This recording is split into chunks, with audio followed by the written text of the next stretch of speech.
أعوذ بالله من الشيطان الرجيم.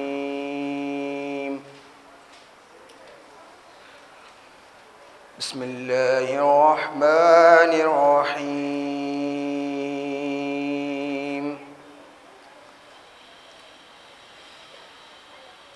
يا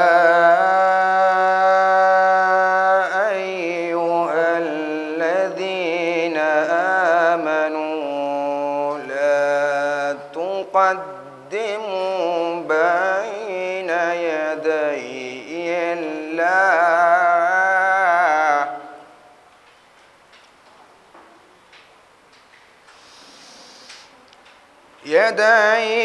الله ورسوله واتقوا الله إن الله سميع عليم.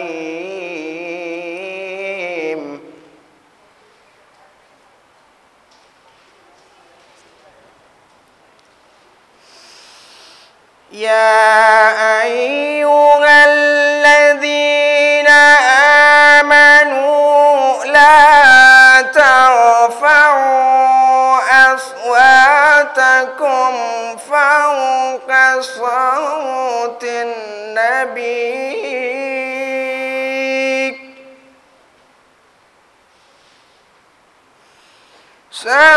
النبي ولا تجهروا له بالقول كجهر بعضكم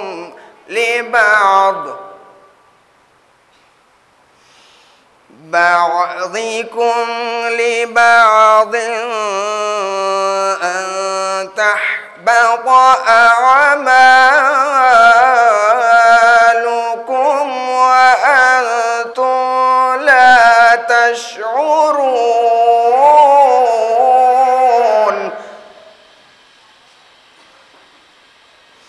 أن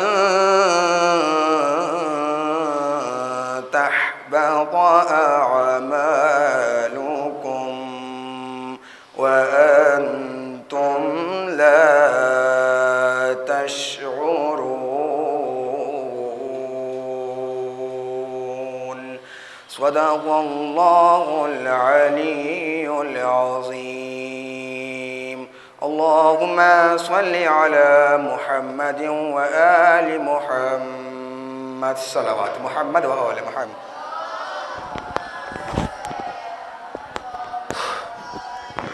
میں معتبر التماس کرتا ہوں استاد محترم صاحب سے بہترین بیان سے مدل کو روشن کریں اور محمد سے استقبال کر کے آپ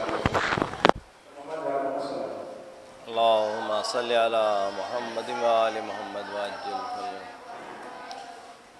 اعوذ باللہ من الشیطان الرجیم. بسم اللہ الرحمن الرحیم. وبہ نستعین انہ خیر ناصر و معین. وصلی اللہ علی محمد وآلہ طیبین الطاہرین. اللہم صلی علی محمد وآل محمد وعجل فرجهم. بیٹا ادھر دو کرسیاں خالی ہیں، آپ لوگ ادھر آ جائیے. آپ میں سے کوئی آ جائے گی؟ آئیے. بسم اللہ الرحمن الرحیم. رب اشرح لی صدری ویسر لی امری واحلل عقدۃ من لسانی یفقہوا قولی. کل ہم لوگ جس سورہ کے بارے میں بات کر رہے تھے وہ تھا سورہ نصر، اور اس کے متعلق جو مفسرین نے بیان کیا ہے کہ یہ کس موقع پر نازل ہوا تھا. میں نے کل ذکر کیا تھا یہ کس سن میں نازل ہوا ہے. یہ سورہ 8 ہجری میں. اور 8 ہجری میں کون سا اہم واقعہ پیش آیا تھا؟ فتح مکہ کا.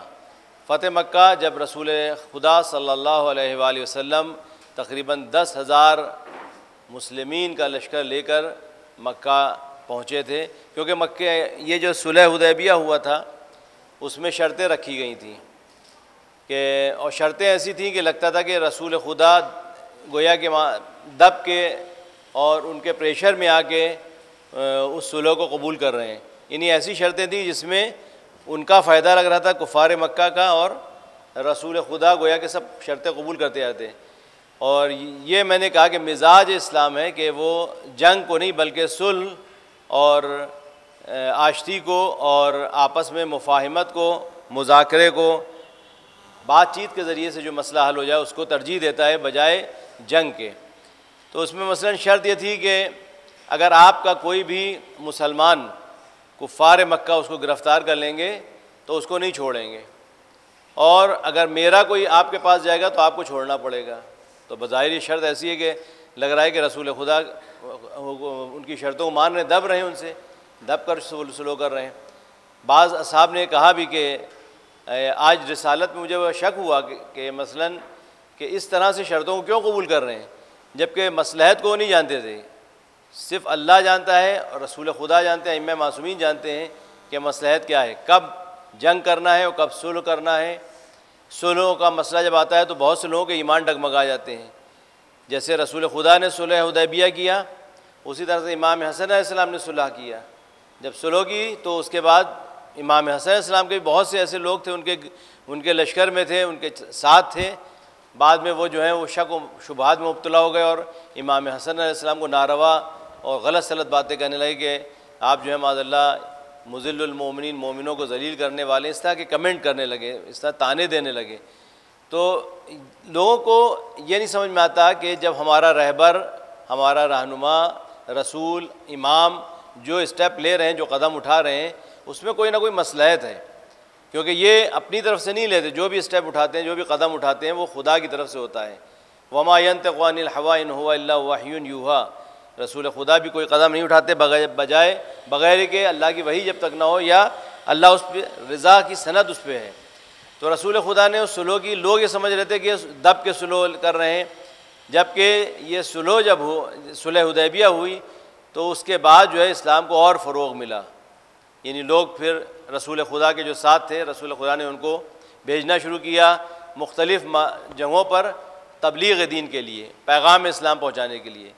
دیکھیے اسلام کا پیغام کیونکہ جب تک رکاوٹیں تھیں تو لوگ سمجھ نہیں پا رہے تھے۔ امام علیہ السلام کا ایک جملہ ہے نہج البلاغہ میں، آپ ارشاد فرماتے ہیں، بہت قیمتی جملہ ہے، جس میں آپ نے ارشاد فرمایا نہج البلاغہ میں، بسم اللہ الرحمن الرحیم، امام علیہ السلام ارشاد فرماتے ہیں الناس اعداء ما جہلوا، بہت قیمتی جملہ ہے اور بہت اساسی جملہ ہے۔ الناس اعداء، الناس یعنی لوگ، ہم نے بتایا تھا الناس کے معنی کیا ہے، لوگ، قل اعوذ برب الناس۔ الناس اعداء، اعداء کے معنی کیا ہے، دشمن، دشمن کا پلورل ہے، دشمن، عدو سنگلر ہے اور اعداء پلورل ہے۔ اعداء ما جہلوا، جو نہیں جانتے، وہ جہالت سے جو چیز نہیں جانتے اس کے دشمن ہوتے ہیں۔ تو امام فرما رہے ہیں کہ الناس اعداء ما جہلوا، جب تک انسان جہالت میں رہتا ہے، نہیں جانتا کسی کے بارے میں، تو اس کے متعلق اس کو غلط فہمیاں بھی ہوتی ہیں اور اس سے دشمنی بھی کرتا ہے۔ جہاں وہ جہالت ختم ہو جاتی ہے، جو غلط فہمیاں ہیں وہ ختم ہو جاتی ہیں، تو پھر اس سے آشتی و محبت ہو جاتی ہے۔ مثال کے طور پر کوئی، دیکھیے فطرت انسان کی ہے کہ وہ اچھائی سے محبت کرتا ہے، برائی سے نفرت کرتا ہے۔ فطرت انسان کی، اللہ نے جس فطرت پہ ہم کو پیدا کیا ہے وہ یہ کہ ہم فطرتاً اچھائیوں سے محبت کرتے ہیں اور برائیوں سے نفرت کرتے ہیں۔ حبب الیکم الایمان وزینہ فی قلوبکم، خدا نے ایمان کو تمہارے دل کی زینت قرار دیا ہے۔ حبب یعنی محبت کرتے ہیں ہم لوگ فطرتاً اچھائیوں سے، ہر انسان کوئی بھی ہو وہ اچھائی سے محبت کرتا ہے، یہاں تک کہ اگر چور بھی ہے تو وہ چوری نہیں سکھائے گا اپنے بچے کو، اگر جھوٹا بھی ہے تو اس کو آپ کہیے جھوٹے ہو تم تو وہ ناراض ہو جائے گا، جبکہ خود جھوٹ بولتا ہے۔ یعنی وہ فطرتاً اس بات کو قبول کرتا ہے کہ جھوٹ بری چیز ہے، چوری غلط چیز ہے۔ یہ انسان کی فطرت، نیچر انسان کا یہ ہے کہ وہ اچھائی سے محبت کرتا ہے، برائی سے نفرت کرتا ہے۔ اب اگر کسی بھی ایکس وائی زیڈ کسی بھی شخص کے بارے میں ہم یہ کہیں کہ فلاں شخص جو ہے یہ برا ہے، یہ ایسا ہے، یہ جھوٹا ہے، یہ مکار ہے نا، تو آپ کے دل میں اس کے لیے کیا آئے گا؟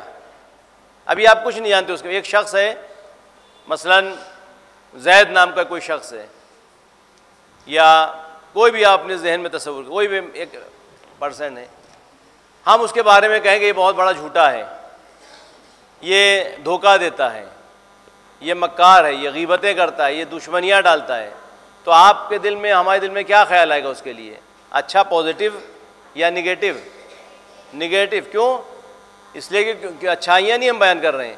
تو خود بخود ہم کو کیا ہوگا؟ اس شخص سے محبت ہوگی یا نفرت ہوگی؟ نفرت ہوگی. کہتے ہیں کہ جو فلم لائن میں یا سیریل وغیرہ میں ہوتے ہیں ان میں بہترین ایکٹر کون ہوتا ہے؟ کہ جو اس رول کا حق ادا کرے. یعنی اگر ویلن کا رول ادا کر رہا ہے تو بہترین ویلن کا رول ادا کرے کہ لوگ اس سے نفرت کرنے لگیں، اور اگر اچھے انسان کا رول ادا کر رہا ہے تو بہترین رول ادا کرے کہ لوگ اس سے محبت کرنے لگیں. اچھا اب میں آپ سے پوچھتا ہوں، ایک سیاہ رنگ کا انسان ہے، مثال کے طور پر آپ نے بہت سیریل دیکھے، جیسے مختار نامہ دیکھا، آپ نے مختار نامہ دیکھا تھا؟ نہیں؟ کس نے دیکھا ہے مختار نامہ؟ سب نے دیکھا ہے تقریباً. مختار نامے میں جو کیریکٹر ہیں، مثلا ہرملا کا کیریکٹر، اب وہ شخص جو ہرملا بنا تھا وہ اپنی زندگی میں ہرملا نہیں ہے. اس کی ماں جو ہے رو رہی تھی کہ تم نے کمپا ایسا کام کیوں کیا، جناب علی اصغر کو تیر مارا. وہ شخص بذات خود ظاہری زندگی میں اپنی ذاتی زندگی میں ہرملا نہیں ہے. بیٹا ادھر توجہ دیے، ذاتی زندگی میں ہرملا نہیں تھا، لیکن جب اس نے کیریکٹر نبھایا تو ہم آپ کو کیا ہوا؟ اس سے نفرت ہوئی نہیں ہوئی؟ جبکہ وہ کیریکٹر اس کا جو ہے وہ ویسا نہیں ہے، کیریکٹر وہ نبھا رہا ہے ہرملا کا. اچھا مختار نامے میں کچھ اچھے کیریکٹر تھے. ابن زیاد کا کیریکٹر، وہ جو شخص ہے ابن زیاد بنا ہے، ہم کو اس کو دیکھ کر اب یعنی تصویر بھی آتی ہے تو ہم کو دیکھ کے نفرت ہوتی ہے اس کی، جبکہ وہ بذات خود وہ ویسا نہیں ہے، کیریکٹر اس نے نبھایا تھا. سیاہ رنگ کا انسان اگر اچھا کیریکٹر نبھائے تو آپ کو کیا ہوگی؟ اس سے محبت ہو جائے گی خود بخود. جناب فضہ کے فضائل ہم سنتے ہیں، جبکہ جناب فضہ ٹیونس کی رہنے والی تھی، سیاہ رنگ کی تھی. جناب بلال حبشی، جناب قمبر، یہ کوئی گورے سفید رنگ کے نہیں تھے بلکہ سیاہ رنگ کے تھے. جناب بلال حبشی سیاہ رنگ کے تھے، کالے تھے. جناب لقمان حکیم، جن کا آپ لوگ بڑا ذکر سنتے ہیں، جن کے نام کا سورہ بھی ہے، جناب لقمان حکیم کیسے تھے؟ آپ سوچ کے بتائیے ان کا کیسا چہرہ ہوگا اور کس طرح کے ہوں گے. بڑا قرآن میں ان کا ذکر آیا، قرآن میں ان کا سورہ آیا ہے. کیسے ہوں گے جناب لقمان حکیم؟ ہاں سنا ہے لقمان حکیم کے بارے میں؟ کتنے اماموں نے ان کی بات کو دہرایا اور سفارش کی اور وصیت کی اور نصیحت کی. اماموں نے ان کا حوالہ دے کے. ہمارے ذہن میں آتا ہے کہ ہینڈسم ہوں گے، بہت لہیم شہیم ہوں گے، گھوڑے ہوں گے اور بڑے خوبصورت دکھنے والے ہوں گے، ہے نا؟ فارسی میں ایک شعر ہے کہ بود لقمان در غلامان چون طفیل، تیر صورت ہم چولیل، تیر صورت پرمانی ہم چولیل. بود لقمان در غلامان چون طفیل، فارسی میں ایک شعر ہے ان کے لیے کہا گیا ہے کہ لقمان حکیم غلاموں میں غلام تھے. لقمان حکیم کوئی آزاد نہیں، غلام تھے. بود لقمان در غلامان چون طفیل، غلاموں میں بھی یہ طفیلی تھے. طفیلی کسے کہتے ہیں؟ آپ لوگ جب جاتے ہیں کبھی مال وغیرہ جاتے ہوں گے تو وہاں لکھا رہتا ہے buy one get one free, ہے نا؟ Buy one get one free. یہ وہ ان میں سے، یعنی اگر غلام آپ خریدنے جائیں تو ان کو کوئی خریدنا نہیں پسند کرتا تھا.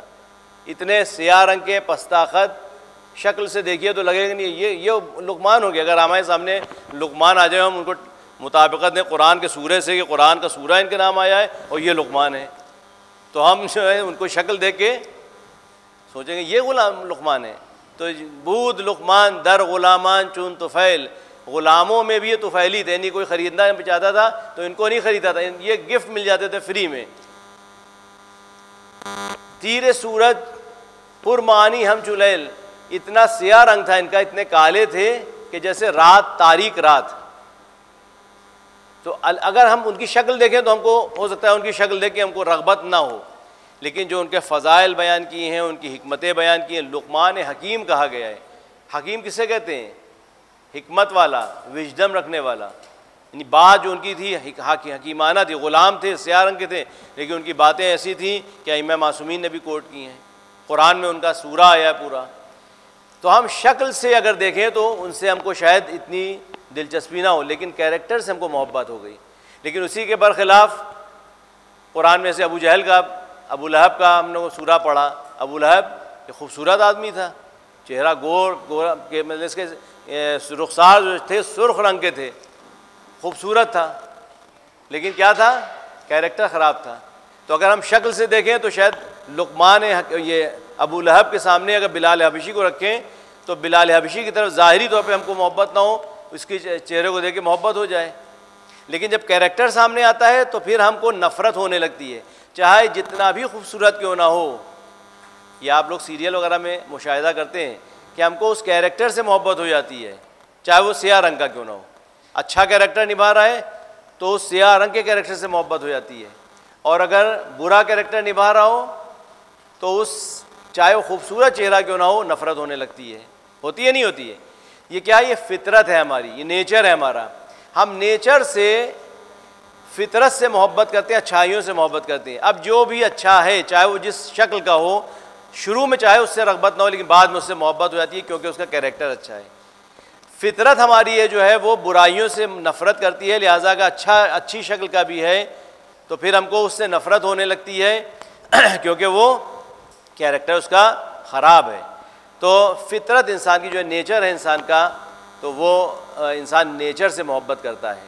تو یہی صورتحال یہاں پر بھی ہے کہ رسول خدا صلی اللہ علیہ وآلہ وسلم، اللہم صلی اللہ محمد وآل محمد،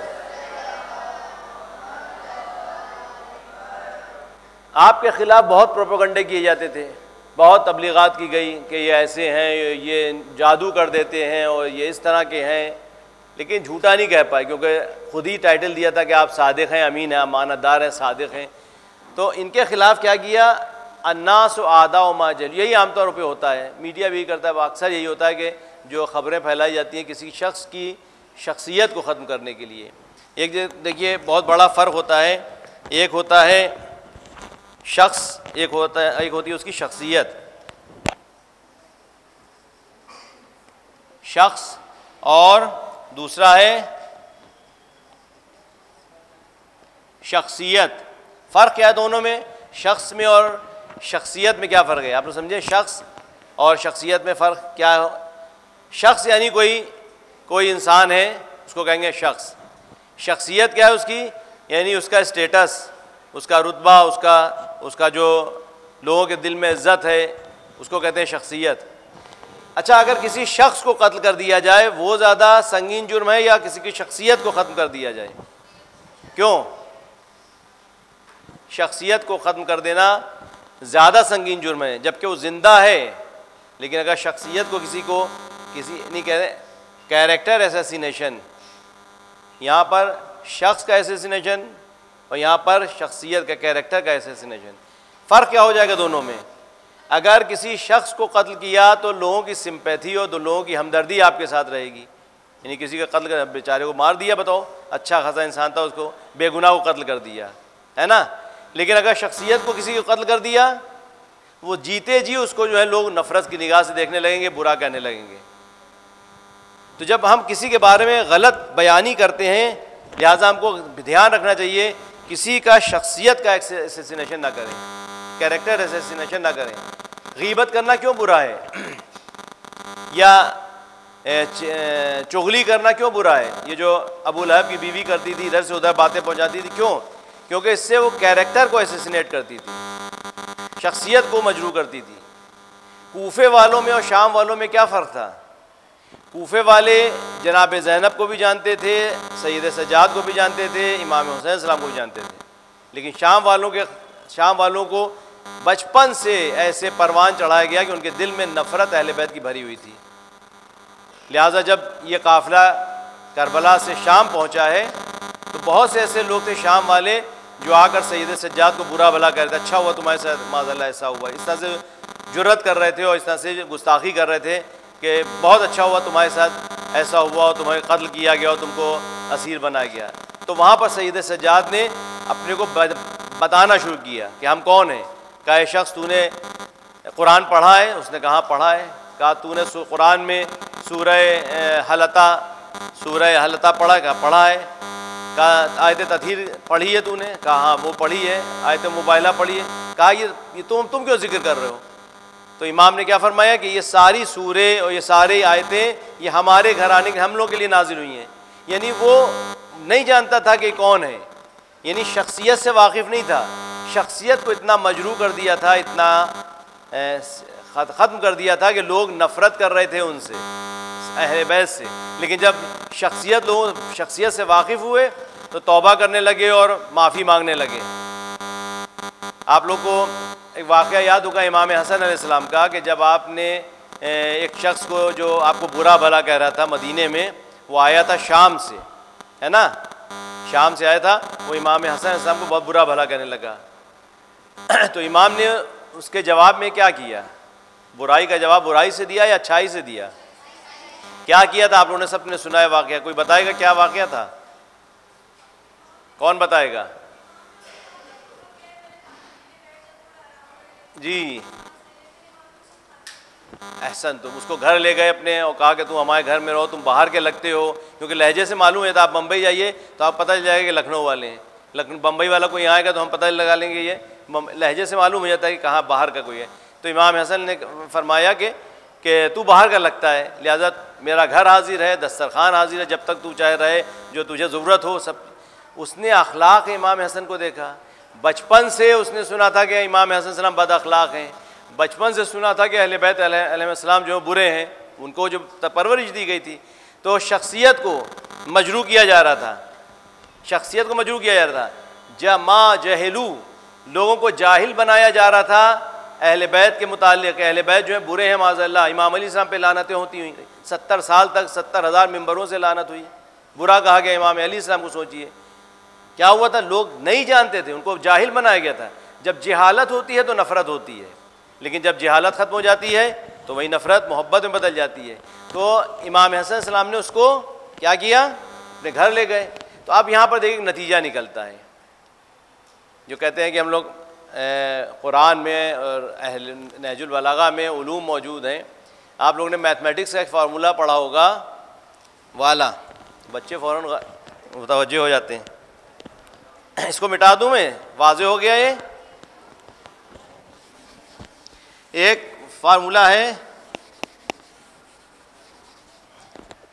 امام علی السلام کا قول نہج البلاغہ کا, اور اس کو بھائی یہاں پہ اس واقعے سے ریلیٹ کر کے پلس پلس کیا ہوتا ہے, پلس مائنس مائنس, ہاں مائنس کون کہہ رہا ہے, مائنس مائنس پلس. اچھا plus minus minus, minus plus minus. یہ جو آپ فارمولہ پڑھتے ہیں کس کا ہے, کس نے دیا ہے فارمولہ؟ یہ نہج البلاغہ کا دیا ہوا فارمولہ امیر المومنین السلام کا فارمولہ ہے. آپ فرماتے ہیں تمہارے دوست 3 ہیں اور تمہارے دشمن بھی 3 ہیں. تمہارا دوست ہے, تمہارے دوست کا دوست پلس پلس تمہارا دوست ہوگا, تمہارے دوست کا دوست تمہارا دوست, تمہارے دشمن کا دشمن مائنس مائنس تمہارے دشمن کا دشمن تمہارا دوست ہوگا. امام فرماتے ہیں دشمن بھی 3 ہیں, ایک تو تمہارا دشمن, ایک تمہارے دوست کا دشمن, پلس مائنس مائنس وہ بھی تمہارا دشمن ہوگا. تمہارے دوست کا جو دشمن ہے وہ تمہارا دشمن ہے. تمہارے دشمن کا جو دوست ہوگا مائنس پلس یہ بھی مائنس, یہ بھی تمہارا دشمن ہوگا. سمجھ میں آیا؟ یہ فارمولہ مولا علی کا قول, اور یہ فارمولہ سامنے رکھیے. اب آئیے یہاں پہ نتیجہ نکالتے ہیں. امام حسن علیہ السلام کے پاس جو وہ شخص آیا تھا, امام کو برا بھلا کر رہا تھا, وہ کیا تھا, مائنس تھا یا پلس تھا؟ جب آیا تھا تو مائنس تھا یا پلس تھا؟ مائنس تھا, دشمن تھا. لیکن گیا کیا, پلس بن کے. پلس بن کے گیا تو امام فرماتے ہیں تمہارے دوست کا جو دوست ہوگا وہ بھی تمہارا دوست ہوگا. بچپن سے لے کے اس نے اہل بیت کے خلاف, امام حسن کے خلاف برا بھلا سنا اور نفرت اس کے دل میں پروان چڑھ رہی تھی. جب شام پلٹ کر گیا ہوگا تو اس کے جو دوست ہوں گے وہ بھی لاموالا امام حسن کے دوست بن گئے ہیں. اگر امام حسن علیہ السلام وہاں پر ریئیکٹ کرتے اور نفرت سے اس کا جواب دیتے, یعنی جو برائی وہ کر رہا تھا, جو برا کہہ رہا تھا امام کو, اگر وہ بھی امام حسن بھی وہی کرنے لگتے, اس کو برا بھلا کہنے لگتے اور اپنے اخلاق کو نہ ظاہر کرتے، اس سے بدتمیزی سے بات کرنے لگتے، تو کیا ہوتا؟ وہ دشمنی ویسے ہی دشمنی بنی رہتی، جب پلٹ کر جاتا تو وہ دشمن بن کے جاتا، اور اس کے جو دوست تھے وہ بھی دشمن بنے رہتے۔ تو امام حسن علیہ السلام نے اپنے حسن اخلاق سے، اچھے کیریکٹر سے، اچھے اپنے انداز سے، گفتگو سے اس کو دوست بنا لیا۔ جب وہ گیا کہنے لگا مولا میں تو آپ کے بارے میں کیا سن کر آیا تھا، لیکن آپ کا کیریکٹر دیکھ کر، آپ کا کردار دیکھ کر میں بالکل بدل گیا اور میں آپ کا دوست بن کر جا رہا ہوں۔ تو اب بتائیے اگر امام حسن اس کو پلٹ کر جواب دیتے وہ بہتر رہتا، یا یہ کہ اس کے ساتھ سامنے آپ نے اچھے اخلاق کا مظاہرہ کیا، وہ اچھا تھا؟ تو اب اس سے نتیجہ کیا نکلتا ہے کہ اگر ہمارا کوئی دشمن ہے، اگر ہم کو کوئی برا کہہ رہا ہے، کوئی گالی دے رہا ہے، تو کیا کریں ہم اس کو؟ بیٹا آپ لوگ بتائیے، لڑکے زیادہ تر اس میں وہ جوش زیادہ رہتا ہے۔ اگر کوئی آپ کا دوست یا کوئی آپ کو دشمن یا آپ کو کوئی نہ چاہنے والا آپ کو برا بھلا کہے، سڑک پہ کوئی گالی دینے لگے تو کیا کریے گا؟ آستین چڑھا کے ماننے نہ لگیے گا۔ امام حسن علیہ السلام کا کیریکٹر، اہل بیت کا کیریکٹر اپنائیے تاکہ وہ آپ کا دوست بنے۔ جو غلط فہمی ہوتی ہے وہ دشمنی ایجاد کرتی ہے۔ اصل میں جو غلط فہمیاں ہوتی ہیں ہمارے دل میں، جہالت جو ہوتی ہے اس سے ہم کو نفرت ہوتی ہے، اس سے ہم کو دشمنی ہوتی ہے۔ لیکن اگر وہ جہالت ختم ہو جائے، جب یہ جہالت ختم ہو جائے تو کیا ہوگا؟ وہ دوستی بن جائے گی۔ رسول خدا کے خلاف بھی اس طرح سے پروپیگنڈے کیے گئے تھے، لیکن جب فتح مکہ ہوا، مکہ کو فتح کیا، تو جو غلط فہمیاں تھیں وہ برطرف ہو گئیں، اور لوگ جو ہیں جوگ در جوگ اسلام میں داخل ہونے لگے۔ یہی صورتحال امام زمانہ جل اللہ تعالیٰ فرجہ شریف کے لیے ہے۔ اللہم صلی اللہ محمد وعلی محمد۔ ظہور سے متعلق آیت جو ہے، کسی کو معلوم ہے کون سی آیت ظہور امام زمانہ سے متعلق ہے؟ وعد اللہ الذین آمنوا منکم وعملوا الصالحات لیستخلفنہم فی الارض کما استخلف الذین من قبلہم وَلَيُمَكِّنَنَّ لَهُمْ دِينَهُمُ الَّذِي ارْتَضَىٰ لَهُمْ وَلَيُبَدِّلَنَّهُم مِّن بَعْدِ خَوْفِهِمْ أَمْنًا يَعْبُدُونَنِي لَا يُشْرِكُونَ بِي شَيْئًا وَمَن كَفَرَ بَعْدَ ذَلِكَ فَأُولَٰئِكَ هُمُ الْفَاسِقُونَ۔ یہ سورہ نور کی آیت ہے، سورہ نور۔ وعد اللہ الذین، ابھی میں بتا دوں، ریفرنس دوں گا میں، شاید سورہ نور جہاں تک میرا خیال ہے سورہ نور کی آیت ہے۔ اللہ نے وعدہ کیا الذین آمنوا منکم وعملوا الصالحات، مومنوں سے، آمنوا منکم وعملوا، دیکھیے آمنوا وعملوا الصالحات، ہمیشہ ہم نے کہا ایمان و عمل صالح کا، عمل صالح کے بارے میں کہا کہ عمل صالح کسے کہتے ہیں، اچھا عمل کسے کہتے ہیں؟ عمل صالح کس عمل کو کہتے ہیں؟ 3 شرطیں ہیں عمل صالح کے لیے۔ پہلی شرط یہ ہے کہ وہ عمل جو ہے جو ہم انجام دے رہے ہیں، جو فعل ہم انجام دے رہے ہیں، وہ اس کی نیت پاک ہو، اللہ کے لیے ہو۔ عمل صالح اس عمل کو کہتے ہیں عمل صالح، اچھا عمل۔ یہ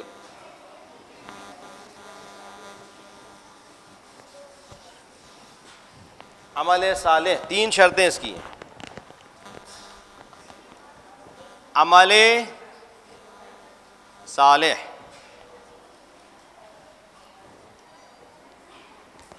نیت پاک ہو۔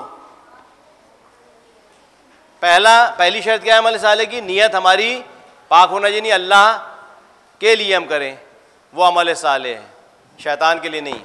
دوسرا، خود وہ عمل جو ہے وہ ریاکاری نہ ہو، دکھاوا نہ ہو، دکھاوا نہ ہو، جس کو کہتے ہیں ریاکاری، ریاکاری نہ ہو۔ اور تیسرا، منت گزاری، یعنی احسان جتانا، منت گزاری نہ، شاید آپ کے لیے ٹفڑ، احسان جتانا،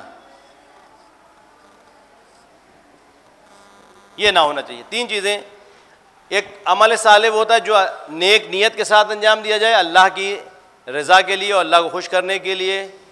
دوسرا، ریاکاری، دکھاوا نہ ہو اس کام میں، چاہے وہ کوئی بھی کام انجام دے رہے ہیں دکھاوا نہ ہو، اللہ کے لیے کوئی کام کا انجام دے رہے ہیں تو اس میں دکھاوا نہ ہونا چاہیے۔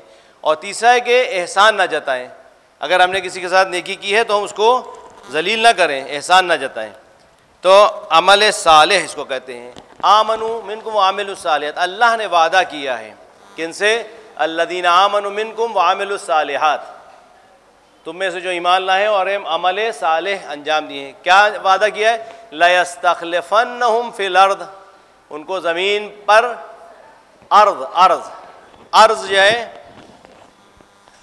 عربی میں جو ارض ہے وہ انگلش کا ارتھ ہے.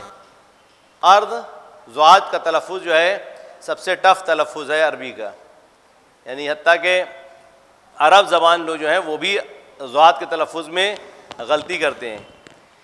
یہاں پر ایک محلہ ہے, ایک ایریا ہے جس کا نام ہے, جہاں پہ غار والی کربلا کہلاتی, کیا اس کا نام ہے؟ نہیں, غار والی کربلا جہاں پر واقع ہے اس جگہ کو کیا کہتے ہیں, اس ایریے کو؟ ہاں کیا کہتے ہیں؟ کھدرا. اب یہ دیکھ, کھدرا سب کی زبان پہ کھدرا ہے, وہ دراصل کھدرا نہیں ہے, وہ ہے خضرا.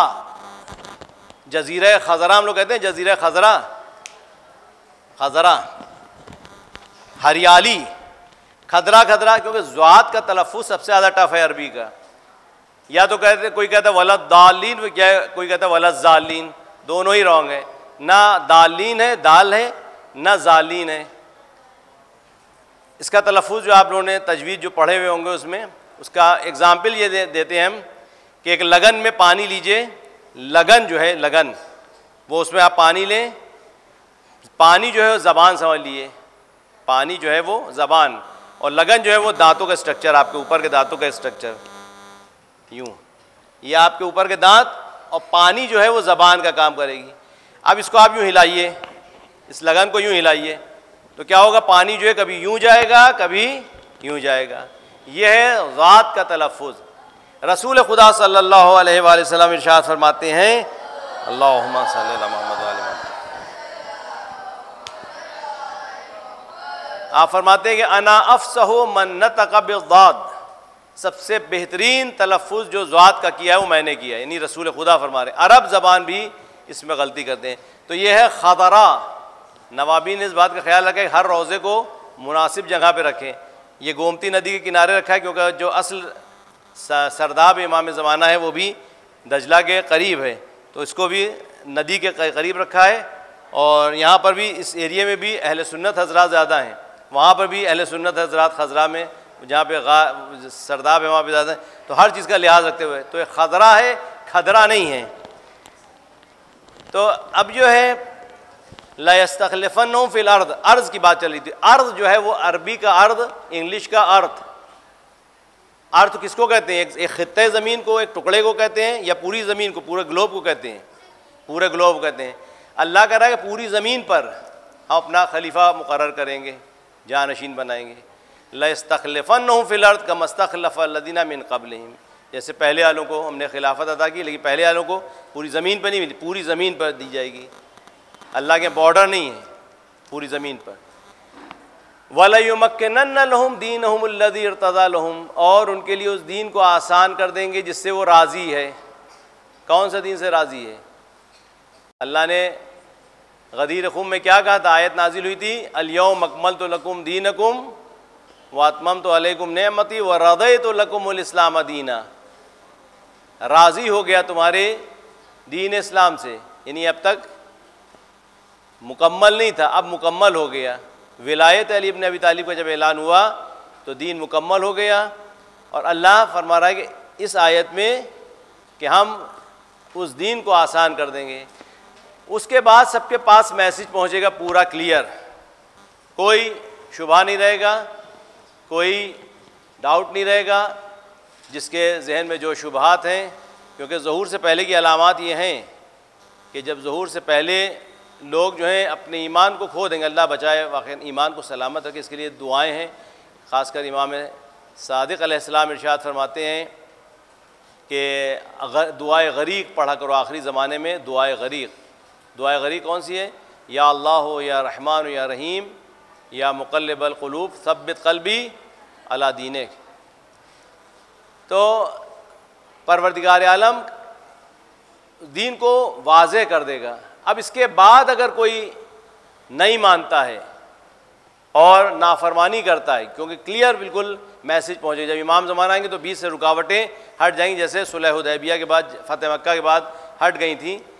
جب کلیئر ہو جائے گا میسج تو لوگ خود بخود اس کو ایکسیپٹ کریں گے، اور خود بخود اس کی جو ہے جو برائیاں عام طور پہ جو اسلام کے خلاف لوگ جو ہے غلط فہمی کے شکار ہوتے ہیں کہ اسلام شدت پسند مذہب ہے اور اسلام میں جو تلوار کے زور پہ اسلام پھیلا، یہ سب غلط ہے. اسلام تلوار کے زور پر نہیں پھیلا، اسلام رسول خدا کے اخلاق پر، امیر المومنین ائمہ معصومین کے اخلاق سے پھیلا ہے. اور یہ اخلاق کے بہت سے واقعات ہیں یہاں پر کہ رسول خدا نے 13 سال مکے کی زندگی گزاری، کہیں آپ نے تلوار نہیں اٹھائی، اور جو جنگیں آپ نے لڑیں بھی تو خود سے نہیں لڑیں. کوئی جو جنگیں تھیں وہ ڈیفینسو وار تھیں، دفاعی جنگیں تھیں، امپوزڈ وار نہیں تھی. یعنی کہ رسول خدا وہ خود سے حملہ نہیں کیا بلکہ ڈیفینس کیا ہے. جو ان کے اوپر تھوپی گئی تھی جنگیں وہ تھیں. جنگ بدر ہو، رسول خدا نے اس میں پہل نہیں کی. جنگ احد، بیٹا ادھر سنیں آپ لوگ، جنگ احد جو 5 بڑی جنگیں کہی جاتی ہیں، جنگ بدر، جنگ احد، جنگ خیبر، جنگ خندق اور جنگ حنین، یہ 5 بڑی جنگیں کہی جاتی ہیں. کسی میں بھی دیکھیے رسول خدا نے پہل نہیں کی. جب ان پر حملہ ہوا تو ڈیفینسو وار تھی، آپ نے دفاع کیا ہے. ہاں بیٹا ادھر سنیں، ادھر کیا کیا ہے؟ دفاع کیا ہے، خود حملہ نہیں کیا ہے بلکہ ڈیفینس کیا ہے. اور صلح کی بہت ایک واقعہ آپ کو سامنے سناؤں. ایک قبیلہ تھا یمامہ اور اس قبیلے کا سردار تھا سمامہ. سنیں بیٹا آپ لوگ سنیں، ایک قبیلہ تھا یمامہ، اس کے قبیلے کا سردار تھا سمامہ. وہ اتنی نفرت کرتا تھا رسول خدا سے کہ جب رسول کا نام آتا تھا تو ان کو برے القاب سے، اور کہتا تھا کہ میں اگر قتل ہوں گے تو میرے ہاتھ سے قتل ہوں گے معاذ اللہ. یعنی اتنی نفرت رکھتا تھا وہ رسول کے لیے، بے انتہا دشمن. بڑا رچ قبیلہ تھا، بہت دولت مند قبیلہ تھا. ایک بار جنگ ہوئی اس قبیلے سے اور یہ قبیلہ شکست کھا گیا، ان سب کو گرفتار کر کے لے آیا گیا. اب جب یہ گرفتار کر کے لائے گئے تو رسول خدا نماز پڑھنے جا رہے تھے تو دیکھا یہ سب کے سب بیٹھے ہیں، اس میں سمامہ بھی بیٹھا ہوا ہے، اس سردار قبیلے کا سردار وہ بھی بیٹھا تھا. تو رسول خدا نے دیکھا اس کو، اب یہ کتنا بڑا دشمن تھا، رسول کو برا بھلا کہنے والا، کہتا تھا میں ان کو قتل کروں گا. رسول خدا کے کہنے لگے ابھی میں لوٹ کے آ رہا ہوں، تم لوگ کے حق میں فیصلہ کرتا ہوں. گئے نماز پڑھ کے واپس آئے. جب نماز پڑھ کے واپس آئے کہا کہ دیکھو تمہارے لیے ہم 3 آپشن دیتے ہیں. پہلا تو یہ کہ ہم تم کو قتل کر دیں. تو اس نے کہا کہ بھئی ہم لوگ تو آپ کے قیدی ہیں، آپ چاہے تم کو قتل کر دیں، آپ کو حق ہے. تو رسول خدا نے کہا کہ نہیں، دوسرا آپشن بھی ہے. دوسرا یہ کہ تم ہم کو پیسہ دے کر اپنے کو آزاد کرا لو. اچھا قبیلہ مالدار قبیلہ تھا، انہوں نے کہا کہ اگر آپ ایسا کریں گے تو ہم آپ کو مالا مال کر دیں گے. ایکسپورٹ کا کام تھا، یہ اناج وغیرہ کا ایکسپورٹ کرتا تھا یہ قبیلہ، کہ مالا مال کر دیں گے. تو کچھ اصحاب نے کہا کہ یا رسول اللہ اسی پہ بات کر لی، ختم کر لی تاکہ پیسہ آ جائے. رسول نے کہا نہیں، اگر میں نے اس سے وعدہ کیا ہے، 3 آپشن دیے ہیں تو 3 آپشن اس کو بتائیں گے. تو پہلا تو قتل کر دیں، دوسرا تم کو پیسہ لے کے تم کو آزاد کر دیں، اور تیسرا ہے کہ ہم تم کو معاف کر دیں. تو اب وہ تعجب میں پڑ گیا کہ میں اتنا دشمن ان کا، اتنا ان سے نفرت کرتا تھا، کیا یا رسول اللہ کیا مجھے معاف کر سکتے ہیں؟ یعنی رسول تو نہیں کہا کہ محمد کہ ہم کو معاف کر دے، ممکن ہے؟ رسول نے کہا کیوں نہیں ممکن ہے، معاف کر سکتے ہیں، جاؤ میں نے تمہیں معاف کیا. اب جو کہا رسول نے کہ تم کو معاف کیا تو وہ تعجب میں پڑ گیا کہ میں اتنا بڑا دشمن، اتنی گستاخی کی اور رسول نے مجھے معاف کر دیا. تو وہ گیا، خیر اپنے وہ گیا فریش ہو کے، کپڑے وپڑے بدل کے صاف ستھرا ہو کے آیا، اور آ کر رسول سے کہا کہ میں آپ کے دین میں داخل ہونا چاہتا ہوں. وہ بھی دین میں داخل ہوا، ساتھ میں جو اس کے ساتھی تھے وہ سب کے سب دین میں داخل ہو گئے. یہاں پر رسول نے تلوار نہیں اٹھائی، چاہتے تو اس کو قتل کر دیتے، اتنا بڑا دشمن تھا.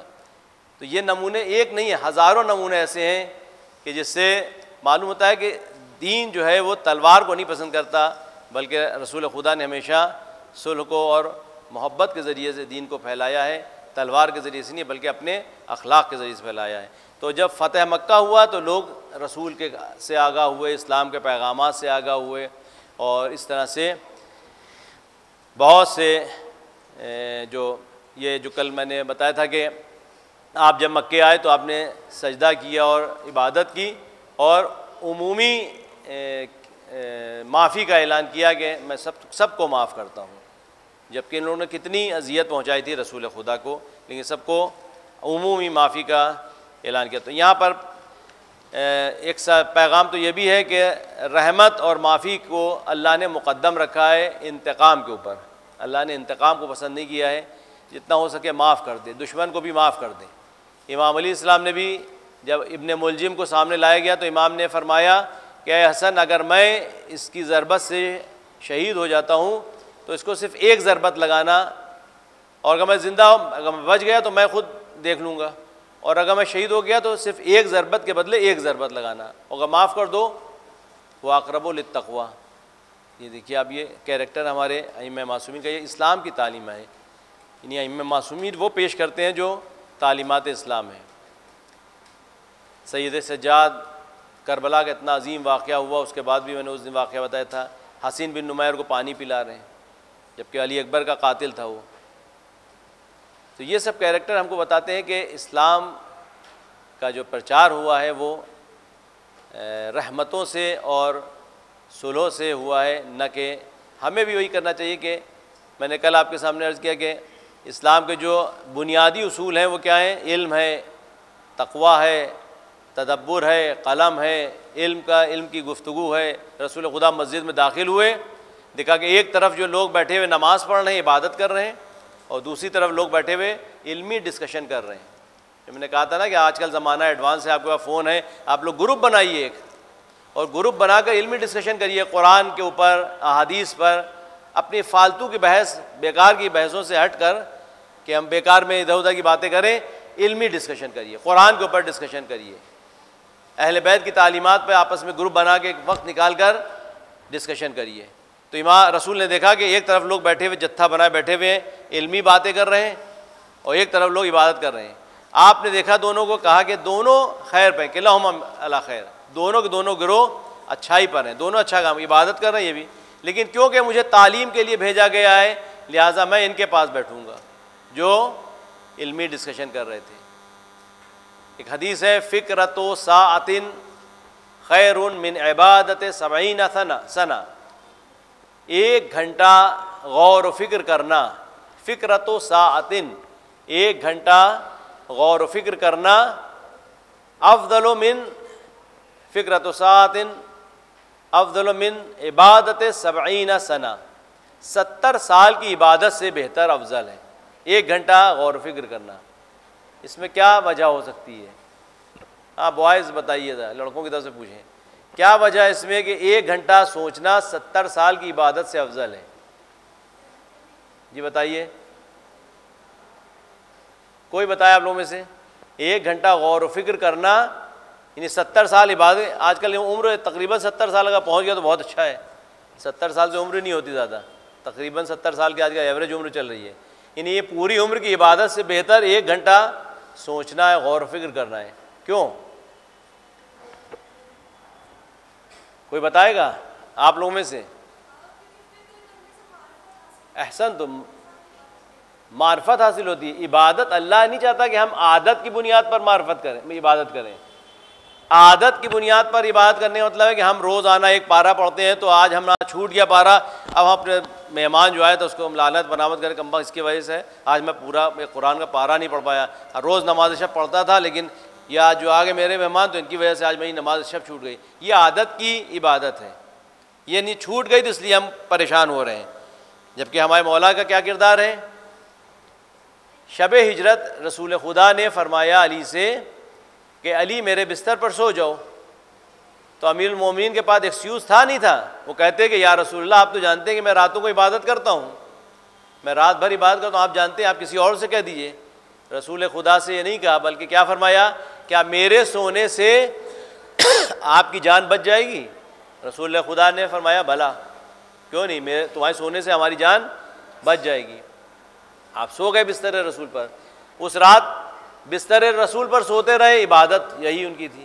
یعنی آپ جانتے تھے اگر امام علیہ السلام عادت کی بنا پر عبادت کر رہے ہوتے تو ایکسکیوز کر سکتے تھے، یا رسول اللہ میں روز رات کو عبادت کرتا ہوں، لیکن آپ جانتے تھے کہ عبادت کا مطلب یہ نہیں کہ جو ہم اپنے سے چاہیں وہ عبادت۔ شیطان سے اللہ نے کہا کہ آدم کا سجدہ کرو، اس نے کہا کہ نہیں کروں گا، میں تیرا سجدہ کروں گا، تیرے سوا کسی کا سجدہ نہیں کروں گا۔ اللہ نے کہا میں جیسے کہہ رہا ہوں ویسے عبادت کرو، نہ کہ جیسے تم چاہ رہو ویسے عبادت کرو۔ عبادت ہمارے اپنی من پسند نہیں ہے، جو خدا جیسے چاہ رہا ویسی عبادت ہونا چاہیے، وہ معرفت کی عبادت ہوتی ہے۔ تو مولا علی علیہ السلام جانتے تھے کہ اللہ کو کیا پسند ہے، خدا کی رضا کیا ہے، خدا کس بات سے خوش ہوتا ہے۔ آیا میرے مصلی پہ کھڑے ہو کے عبادت کرنے سے خوش ہوگا یا میرا بستر رسول پر سو جانے سے خوش ہوگا؟ تو آپ فرماتے ہیں کہ آج کی رات میں ایسا سویا کہ ایسی نیند کبھی نہیں آئی، جبکہ تلواروں کے بیچ میں سو رہے تھے، لوگوں کو پتہ چل جائے کہ ہمارے پہ اٹیک ہونے والا ہے تو شاید رات کو سوئے نہ ہو۔ امام علی صاحب کہہ رہے ہیں میں اطمینان سے سویا کہ آج تک ایسی نیند نہیں آئی، جبکہ 40 قبیلے تقریباً تلواریں کھینچے ہوئے کھڑے تھے کہ رات ہو اور رسول کا کام تمام کیا جائے۔ تو امیر المومنین السلام نے بتایا کہ عبادت معرفت سے ہونا چاہیے۔ معرفت کب ہوتی ہے؟ جب ہم غور و فکر کریں گے۔ الذین یتفکرون فی خلق السماوات والارض، جو لوگ وعلی جنوبہم یتفکرون فی خلق السماوات، الذین یذکرون اللہ قیاما وقعودا وعلی جنوبہم ویتفکرون فی خلق السماوات والارض ربنا ما خلقت ھذا باطلا، جو لوگ کروٹیں لیتے ہوئے اللہ کا ذکر کرتے ہیں، کھڑے ہوں بیٹھے ہوں اللہ کا ذکر کرتے ہیں، اور آسمان کو دیکھ کر کہتے ہیں اللہ ربنا ما خلقت ھذا باطلا، پروردگار تو نے یہ چاند ستارے یہ آسمان، امام زین العابدین صاحب گھنٹوں بیٹھ کر دیکھا کرتے تھے آسمانوں کو، اور فرماتے تھے کہ آسمان اس کے اندر کیا گہرائیاں ہیں، کیا اللہ کی نشانیاں ہیں۔ ہم دیکھیں دیکھنا دو طرح کا ہوتا ہے، ایک دیکھنا ہوتا ہے سرسری نگاہ سے دیکھنا، ایک ہوتا ہے معرفت کا دیکھنا۔ آپ آئینہ خریدنے گئے، آئینہ جب آپ خریدتے ہیں تو آپ آئینے کو دیکھتے ہیں، آئینے میں اپنی شکل نہیں دیکھ رہے ہوتے ہیں، آپ اس کے خد و خال کو دیکھتے ہیں کیسا بنا ہے۔ لیکن جب آپ کنگھی کرنے جاتے ہیں، اپنے کو آپ دیکھنے جاتے ہیں، منہ دھونے جاتے ہیں، تو پھر ہم اس وقت آئینے کو نہیں دیکھتے بلکہ اپنا چہرہ دیکھ رہے ہوتے ہیں۔ تو ہم دیکھ کس نگاہ سے رہے ہیں کائنات کو؟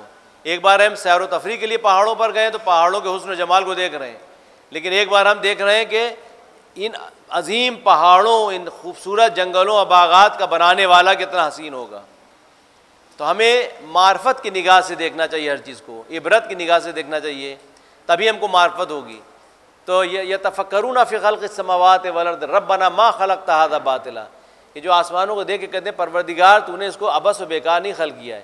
یہ ہوتی ہے وہ نگاہ کہ جو معرفت کی نگاہ ہوتی ہے۔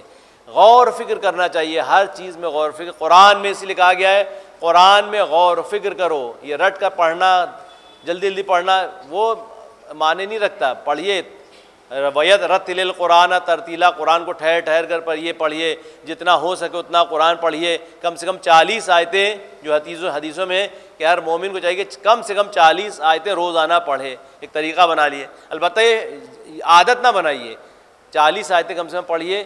اور اگر ایک ایک آیت کو امام علی رضا علیہ السلام فرماتے ہیں کہ ویسے تو قرآن ختم کرتے تھے لیکن رمضان المبارک میں وہ ایک ایک آیت کو ٹھہر ٹھہر کر پڑھتے تھے۔ خود فرماتے ہیں میں اس کو غور و فکر کر کے پڑھتا ہوں۔ تو علم جو ہے وہ قرآن، جبکہ وہ خود قرآن ناطق تھے لیکن اللہ کا کلام ہے اور وہ بھی اللہ کی نشانی ہے۔ لیکن امام ہم لوگ کو ہدایت دے رہے ہیں کہ قرآن عظیم کتاب ہے، ظاہرہ انیق و باطنہ عمیق۔ قرآن کا ظاہر جو ہے بہت خوبصورت ہے اور اس کا باطن جو ہے اس کا ڈیپ جو ہے بہت گہرا ہے، بہت گہرائی ہے اس میں۔ جتنا علم بڑھتا جائے گا اتنی اس کے اندر آیتیں جو ہیں وہ روشن ہوتی جائیں گی۔ ایک بار ہم قرآن کو سمجھ رہے ہیں، قرآن کو دیکھ رہے ہیں، قرآن کا ترجمہ دیکھ رہے ہیں، ہم اپنے اعتبار سے سمجھ رہے ہیں، لیکن ہم جب علم حاصل کر کے علم ہمارا اور آگے بڑھے گا تو ہم جب قرآن کو سمجھیں گے تو اس کے معنی بدل جائیں گے۔ ایک وہی قرآن جب کوئی عالم پڑھے گا تو اس کے لیے قرآن کے معنی کچھ اور ہوں گے۔ ایک وہی قرآن جب کوئی مجتہد پڑھے گا تو اس کے لیے قرآن کے معنی کچھ اور ہوں گے۔ وہی قرآن جب امام پڑھ رہا ہے تو اس کے معنی کچھ اور ہیں۔ تو قرآن کی گہرائی بہت زیادہ ہے، کوئی اس کی گہرائی تک، کیوں اللہ کا کلام ہے، جب اللہ میں کوئی نہیں سمجھ سکتا کہ خدا کے وجود کو نہیں سمجھ سکتا، تو کلام الہی کو جتنا بھی اس میں گہرائی میں جائیں گے اتنے راز نہفتہ جو ہے وہ آشکار و کھلتے جائیں گے۔ وقت میرے خیال سے ختم ہو گیا ہے، ابھی ہے وقت؟ ایک صلوات پڑھیں محمد و آل محمد۔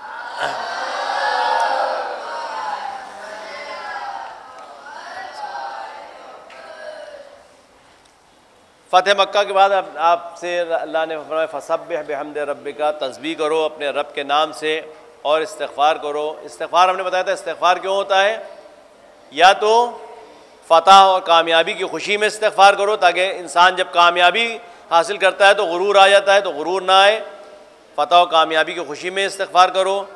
دوسرا ہے کہ غرور سے بچنے کے لیے استغفار کرو۔ تیسرا یہ کہ ملت کے لیے استغفار کرو، اور نورانی قلب کی نورانی اور قلب کو روشن کرنے کے لیے استغفار کرو۔ استغفار کے معنی یہ نہیں کہ انسان توبہ کرے تبھی استغفار کرے، یعنی ائمہ معصومین اور رسول خدا کا استغفار یہ نہیں کہ وہ انہوں نے معاذ اللہ کوئی گناہ کیا تھا، بلکہ ہم کو بتا رہا ہے کہ عظمت الہی کو بتا رہے ہیں کہ جب وہ استغفار کر رہے ہیں تو اللہ کتنا عظیم ہے، کتنا بلند و برتر ہے کہ وہ اس کی بارگاہ میں استغفار کر رہے ہیں، اور بتا رہے ہیں کہ دیکھو اس کی بارگاہ میں جاؤ تو استغفار کر کے جاؤ۔ جب بھی کوئی کامیابی ملے خدا کا شکر ادا کریے، تسبیح کے معنی ہے کہ اللہ کا شکر ادا کریے، سجدہ شکر ادا کریے کہ اللہ تو نے ہم کو کامیاب کیا۔ انشاءاللہ رزلٹ آپ لوگ کا آنے والا ہے امتحانات کا، جب امتحانات کے رزلٹ آئیں تو اس کے لیے آپ سجدہ شکر ادا کریے۔ سید الساجدین ان کو کیوں کہا جاتا ہے؟ کہ ہر وقت کوئی بھی نعمت ملتی تھی اس کا شکر ادا کرتے، سجدہ کرتے تھے۔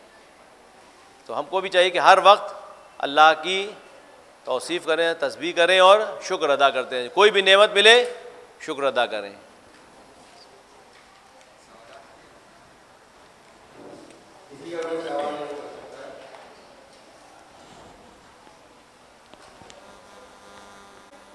وعلیکم السلام۔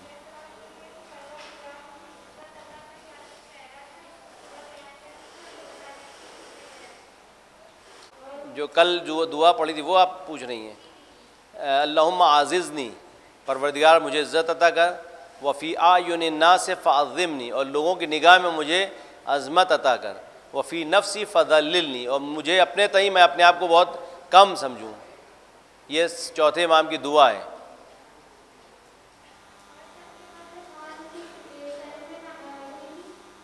جنگ بدر یہ 2 ہجری میں، جب مدینے جب آپ گئے ہیں ہجرت کر کے،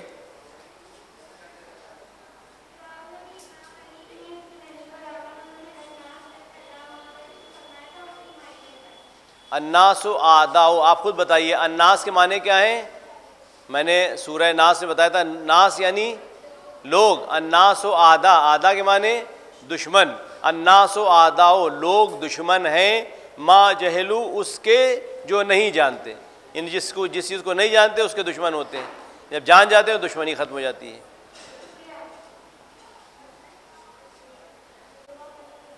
جنگ بدر پہلی جنگ، بدر،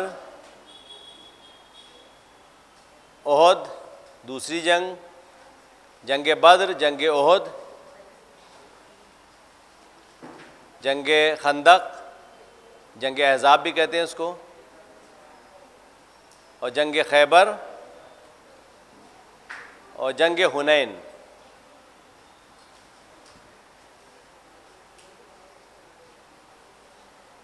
بدر، احد، خندق، خیبر، حنین۔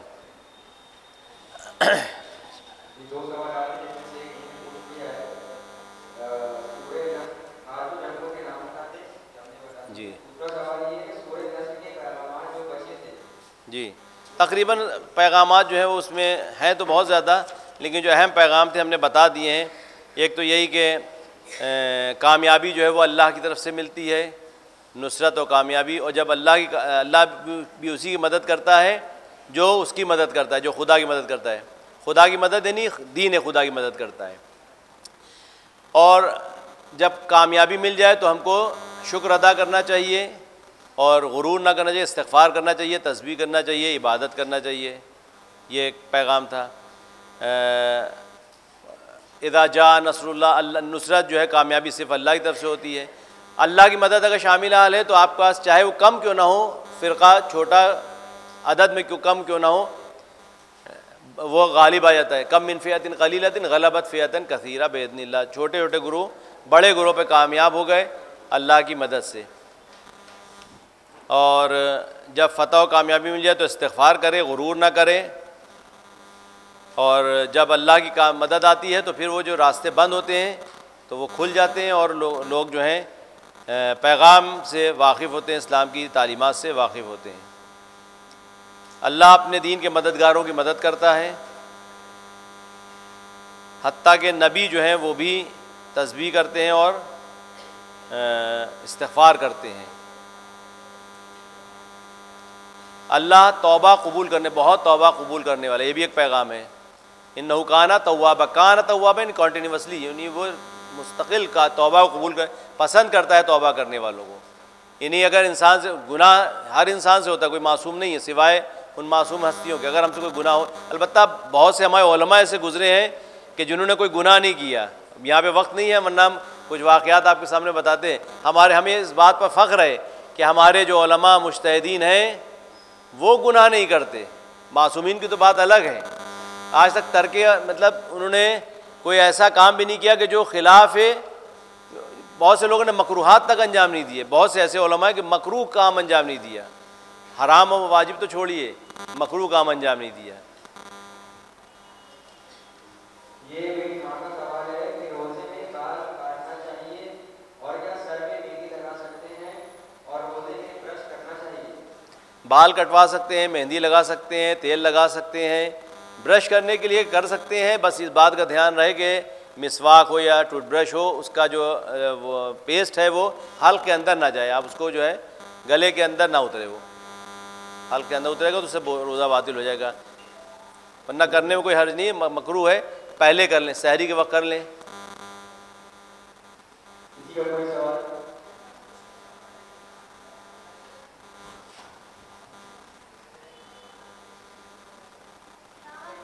وعلیکم السلام۔ وعلیکم السلام۔ انسانی فطرت، نیچر انسان کا، انسان نیچر وائز جو ہے وہ اچھائیوں سے محبت کرتا ہے، برائیوں سے نفرت کرتا ہے۔ آپ کیا کسی جھوٹے کو آپ اچھا کہیں گے؟ جھوٹے کو جھوٹ بولنا اچھا ہے برا ہے؟ کیوں؟ آپ کس نے سکھایا آپ کو؟ بچپن میں آپ سے اب یہ ہوتا ہے، بچپن میں دیکھیے بچے جو ہوتے ہیں وہ ہمیشہ سچ بولتے ہیں، یہ ہم لوگ اس کو جھوٹا بنا دیتے ہیں۔ بچہ جو ہے گھر پہ جائے گا، جاؤ جا کے کہہ دو کہ ابا گھر پہ نہیں ہے، اب وہ جا کے کیا کہے گا؟ ابا کہہ رہے ہیں کہ ابا گھر پہ نہیں ہے۔ وہ فطرتاً سچ بولتا ہے، وہ سچ پسند کرتا ہے، لیکن جب دیکھتا ہے ماحول ایسا ہے کہ ہمارے ابا بھی جھوٹ بول رہے ہیں، ہمارے اماں بھی جھوٹ بول رہے ہیں، بھائی بہن بھی جھوٹ بول رہے ہیں، تو وہ سمجھتا ہے کہ جھوٹ اچھی چیز ہے، وہ جھوٹ کو ایکسیپٹ نہیں کرتا، جھوٹ کو سمجھتا ہے کہ اچھائی ہے تب وہ ایکسیپٹ کرتا ہے، وہ جھوٹ کو اچھا سمجھ کے قبول کرتا ہے، ورنہ بچہ جو ہے وہ فطرتاً ہر چیز اچھی چیز کو پسند کرتا ہے۔ رسول خدا صلی اللہ علیہ وسلم فرماتے ہیں بچوں کی 5 چیزیں ہم کو بہت پسند ہیں۔ ایک تو یہ کہ بناتے ہیں بگاڑ دیتے ہیں، کوئی بھی چیز بنائیں گے وہ بگاڑ دیں گے، ذخیرہ نہیں کرتے، کل کے لیے وہ ذخیرہ اندوزی نہیں کرتے، اللہ پہ بھروسہ رہتا ہے کہ اب ابھی ہے وہ سب ختم کر کے فرصت کرتے ہیں۔ مٹی سے کھیلتے ہیں، مٹی بہت پسند ہوتی ہے، روتے بہت ہیں، روتے بہت ہیں بچے، اور اپنے دل میں دشمنی نہیں رکھتے۔ ابھی آپ سے لڑیں گے، آپس میں دیکھا 2 بچے لڑ رہے ہیں اور کل کو دوست ہو گئے، تو کینہ و نفرت اپنے دل میں نہیں رکھتے۔ یہ بچوں کی صفات جو ہے رسول خدا کو بہت پسند تھیں۔ کسی کا کوئی سوال؟ کسی ایک بار میں پوچھا تھا کہ جو ہم نوٹس بنا رہے ہیں کیا اس کے مارکس ایڈ ہوں گے اور اس کا کوئی پرائز ملے گا؟ تو آپ نوٹ بنائیے، اس کا کوئی پرائز نہیں ہے۔ ہر کام کو للہ کے معنی ہے کہ آپ چاہے وہ زبان سے نہ کہیں، دل میں نیت ہونا چاہیے کہ ہم یہ پروردگار تیری خوشی کے لیے کر رہے ہیں۔ کوئی ایسا کام پرہیز کریں ہر کام سے، کیونکہ جب یہ ہم کوئی کام کرنے لگتے ہیں تو ہم کو دل میں خیال آتا ہے کہ پروردگار اس سے ناراض تو نہیں ہوگا، تو اگر یہ خیال آ رہا ہے تو فوراً اس کام کو چھوڑ دیں، اگر ناراضگی کا تو آپ کا عبادت میں آلریڈی وہ بدل جائے گا۔ جو کام کریں اس میں یہ دھیان رکھیں کہ ہم اس کو اللہ کی خوشی حاصل کے لیے کریں۔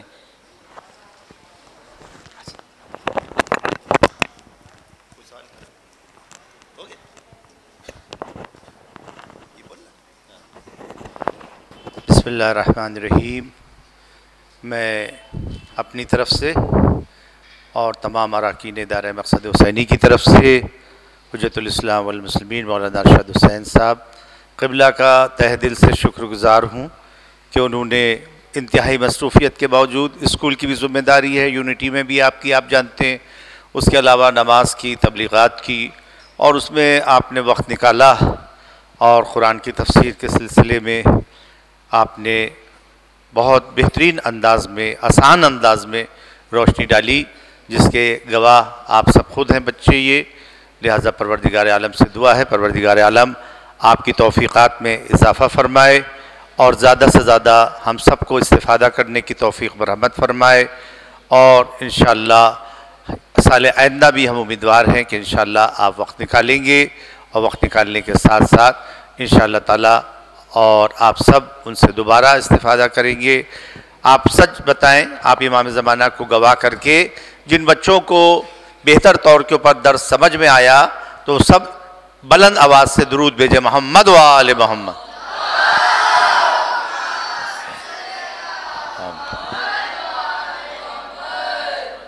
آپ لوگ کو بہتر انداز میں سمجھ میں آیا درس؟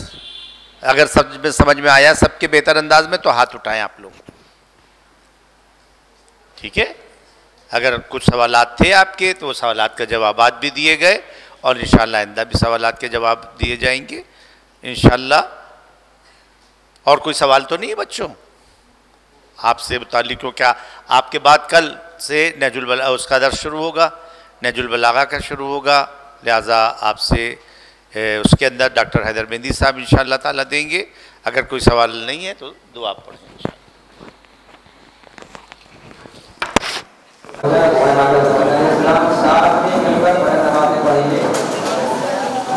بسم اللہ الرحمن الرحیم. اللہم